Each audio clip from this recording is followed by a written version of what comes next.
வணக்கம் நண்பர்களே. ஒரு சாதாரண நாளை நினைச்சு பாருங்க. அலுவலகத்திலோ, உறவினர்களோட கூடலிலோ, அல்லது நண்பர்களோட உரையாடலிலோ, யாராவது ஒருவர் எப்போதும் சிரித்த முகத்தோட உங்களை பாராட்டுவார். நீங்க ரொம்ப நல்லவர், உங்க மாதிரி மனசு யாருக்கும் இல்லைன்னு சொல்லுவார். அந்த வார்த்தைகள் உங்களுக்கு நிம்மதியையும் நம்பிக்கையையும் தரும். ஆனா சில நாட்களுக்கு பிறகு அவரோட ஒரு சிறிய செயல் உங்களுக்கு தெரியாம உங்கள் நேரத்தையும் வாய்ப்பையும் பயன்படுத்திக்கிட்டது. உங்களுக்கு உள்ளே ஒரு சந்தேகத்தை எழுப்பும். இந்த சிரிப்பு உண்மையா இல்ல மறைமுகமான நோக்கமா? நண்பர்களே, நான் சாணக்கியன் உங்களுக்கு இன்று சொல்லப்போவது சிரிப்பின் பின்னால் உள்ள நோக்கத்தை 5 நிமிடத்திலேயே அறியக்கூடிய ஒரு நடைமுறை வழி.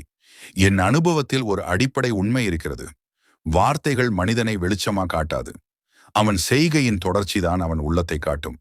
பலர் மென்மையான குரலாலும் இனிய முகபாவத்தாலும் நம்பிக்கையை வாங்குவார்கள்.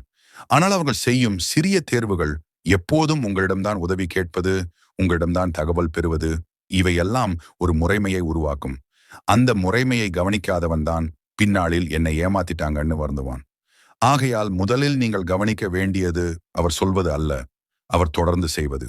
சிரித்துக்கொண்டு ஏமாற்ற நினைப்பவரின் முதல் அடையாளம், அவர் உங்கள் எல்லைகளை மெதுவாக நகர்த்துவார்.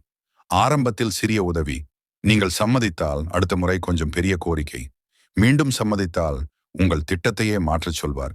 எல்லாம் நட்பாகத்தான் நடக்கும். ஆனால் அந்த நட்பின் பின்னால் ஒரு சமநிலையற்ற ஓட்டம் இருக்கும். நீங்கள் அதிகம் கொடுக்கிறீர்கள், அவர் அதிகம் பெறுகிறார்.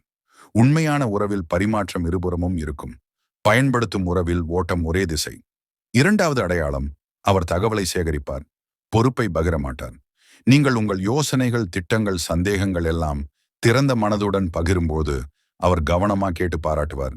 ஆனால் அதே விஷயத்தில் செயல் பொறுப்பு ஏற்கச் சொன்னால் மெதுவாக விலகி விடுவார். இது ஒரு நுட்பமான பயன்பாட்டு நடைமுறை. உண்மையான கூட்டாளி தகவலையும் பொறுப்பையும் பகிர்வான். பயன்படுத்த நினைப்பவன் தகவலை மட்டும் எடுத்துக்கொள்வான். மூன்றாவது அடையாளம், தனிப்பட்ட இடத்தில் ஆதரவு, பொதுவில் அமைதி. தனியாக பேசும்போது நான் உங்க பக்கம்தான் உறுதி தருவார்.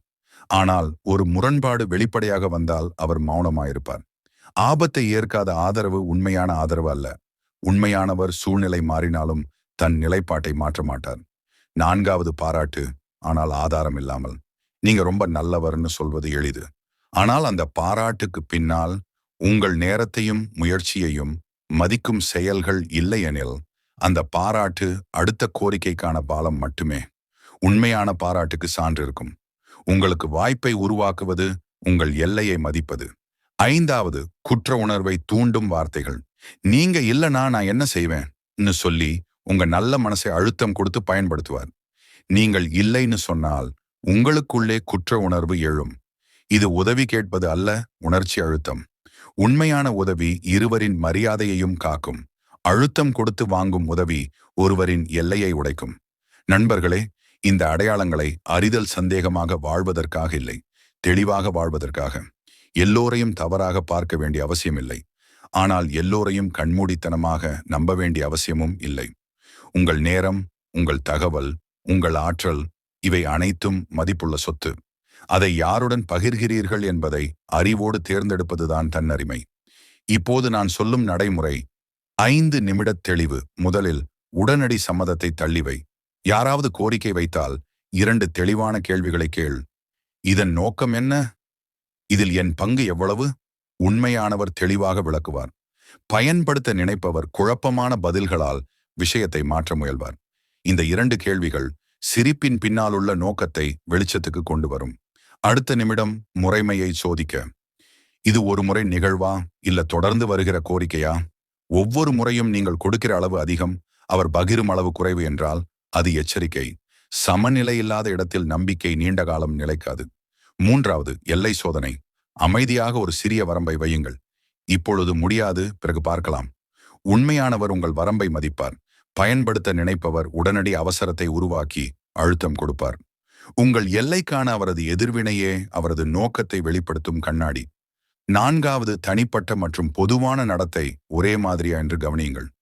தனியாக ஆதரவு, பொதுவில் மௌனம் என்ற இரட்டை நிலை இருந்தால் அவர் ஆபத்தை தவிர்க்கிறவர்.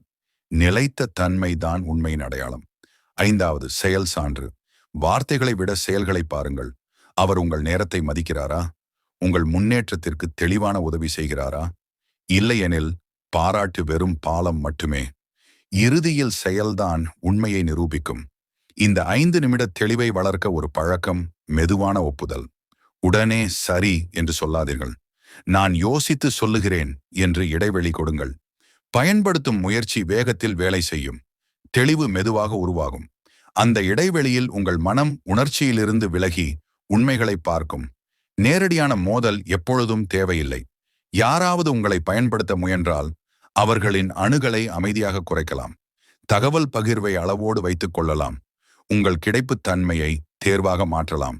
இது சண்டை அல்ல, இது தந்திரம். உணர்ச்சியால் அல்ல, நியாயத்தால் பதிலளிப்பதுதான் நீண்ட காலத்தில் உங்களை பாதுகாக்கும். நண்பர்களே, நினைவில் கொள்ளுங்கள், நீங்கள் எல்லோருக்கும் கிடைக்க வேண்டிய வளம் அல்ல. உங்கள் நம்பிக்கை, உங்கள் நேரம், உங்கள் ஆற்றல், இவை தேர்ந்தெடுத்து பகிர வேண்டியவை. சிரிப்பு நல்லது, ஆனால் சிரிப்பின் பின்னால் உள்ள நோக்கத்தை கவனிப்பது புத்திசாலித்தனம். இன்று முதல் வார்த்தைகளை கேட்பதற்கு முன் செயல்களின் தொடர்ச்சியை பாருங்கள். அப்பொழுது ஏமாற்றம் குறையும், தெளிவு அதிகரிக்கும். இந்த உரை முடியும் முன் ஒரு இறுதி நினைவூட்டல். உங்களை பயன்படுத்த நினைப்பவர்களை வெறுப்பதற்காக அல்ல, உங்களை மதிக்கும் உறவுகளை பாதுகாப்பதற்காக இந்த அறிவு. தெளிவு வந்த இடத்தில் அமைதி வரும். அமைதி வந்த இடத்தில் தீர்மானம் வலுவாகும். இந்த மாதிரி சாணக்கியர் தத்துவங்களை அடிப்படையாக கொண்டு வாழ்க்கையில் யாரை எப்படி புரிந்து கொள்ள வேண்டும், எப்படி தெளிவோடு முடிவு எடுக்க வேண்டும் என்பதை கூறும் ஆழமான தமிழ் விளக்கங்களை தொடர்ந்து கேட்க விரும்பினால் சாணக்கிய தாந்திரம் தமிழ் சேனலை இப்போதே சப்ஸ்கிரைப் செய்யுங்கள்.